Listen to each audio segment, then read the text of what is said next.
This is going to be an extremely tight race. Of course, Larry Sabato with the University of Virginia has right now, it's leaning Glenn Youngkin. Republicans really believe that they are making a strong closing argument. They're saying that McAuliffe and the Democrats are flailing. Republicans also are 6 seats away from taking control of the House as well. And so Trump is doing a teletown hall. The Youngkin folks have wanted to keep him away from Virginia. He already is saying today he's questioning the Virginia results already. The election hasn't even taken place yet. And so what do you see happening in the Commonwealth of Virginia when it comes to this critically important governor's race? Well, look, I'm not one to ever question Larry Sabato. I mean, it's crystal ball. He's the track record speaks for itself.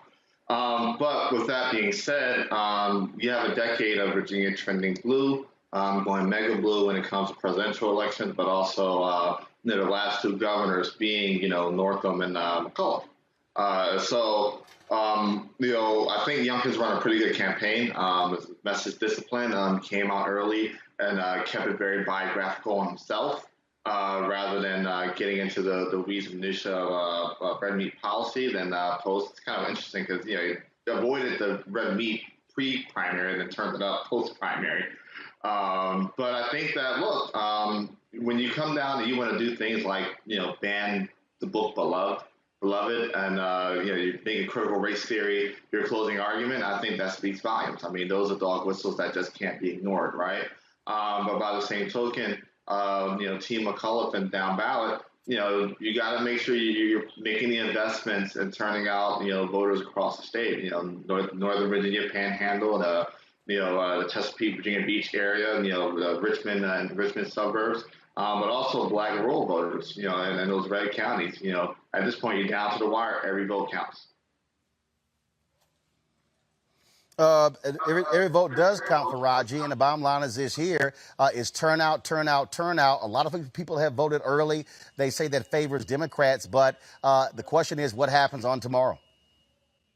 That's going to be the big question right now. And you know what, Brother Roland, I think all of us are kind of waiting like sitting on eggshells right now, trying to figure out, how this situation is going to go. This is the first big election that will kick off like the 2022 election. And then it might even be an indicator of where we are with the 2024 election as well.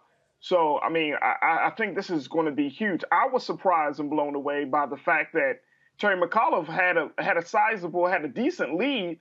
And then over the past couple of days, that started shrinking. And so, folks gotta ask themselves the question: what kind of state of Virginia do they want to be in? And for me, I mean, it's pretty simple.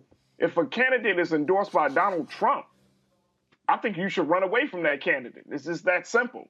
If Donald Trump is having this last election push tonight, and it's when we see what has happened to our country since Trump was in office, and then after that time in office, and we know what the impact of his words and his rhetoric can do.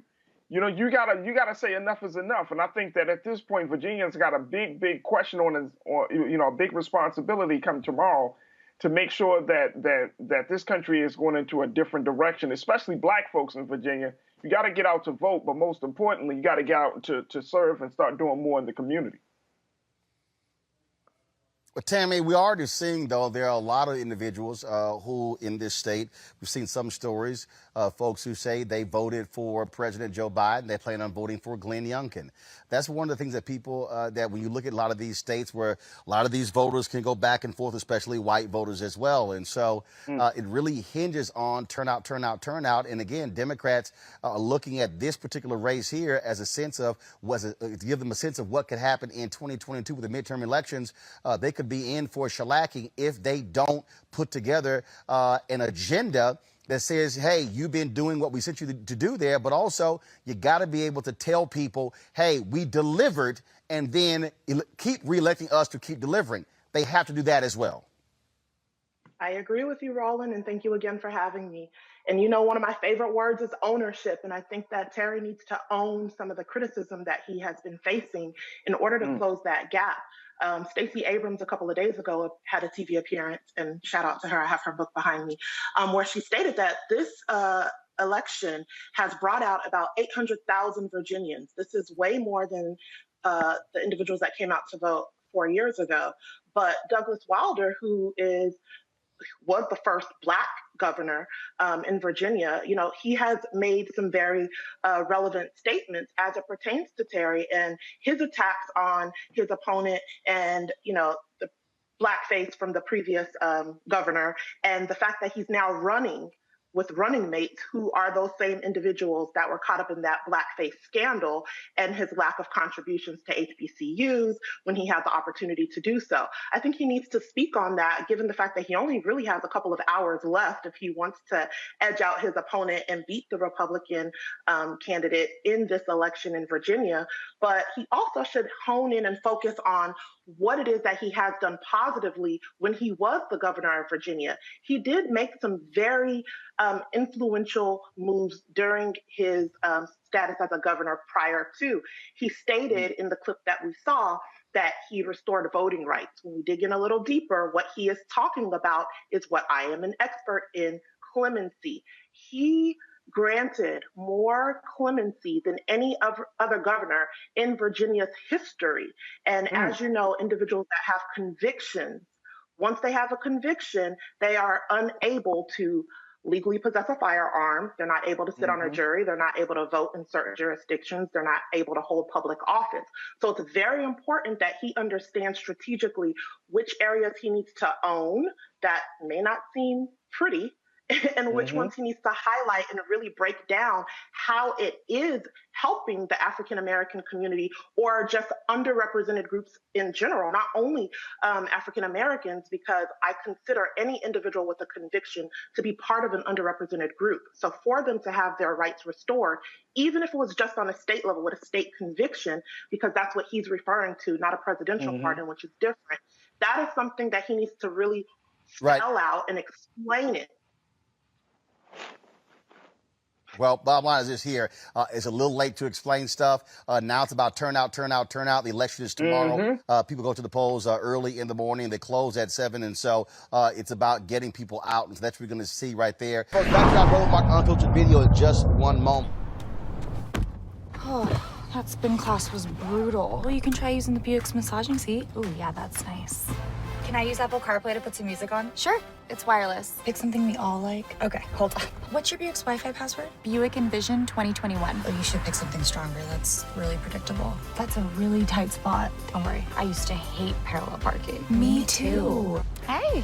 Really outdid yourself. Yes, we did. The all-new Buick Envision, an SUV built around you. All of Time to be smart. Roland Martin's doing this every day. Oh, no punching! Thank you, Roland Martin, for always giving voice to the issues. Look for Roland Martin in the whirlwind, to quote Marcus Garvey again. The video looks phenomenal, so I'm really excited to see it on my big screen. Support this man, Black Media. He makes sure that our stories are told. See, there's a difference between Black Star Network and Black-owned media and something like CNN. I got to defer to the brilliance of Dr. Carr and to the brilliance of the Black Star Network. I am rolling with Roland all the way. Honored to be on a show that you own. A Black man owns the show. Folks, Black Star Network is here. I'm real revolutionary right now. Roland was amazing on there. Stay Black. I love y'all. I can't commend you enough about this platform that you've created for us to be able to share who we are, what we're doing in the world, and the impact that we're having. Let's be smart. Bring your eyeballs home. You can't be Black-owned media and be scared. You dig?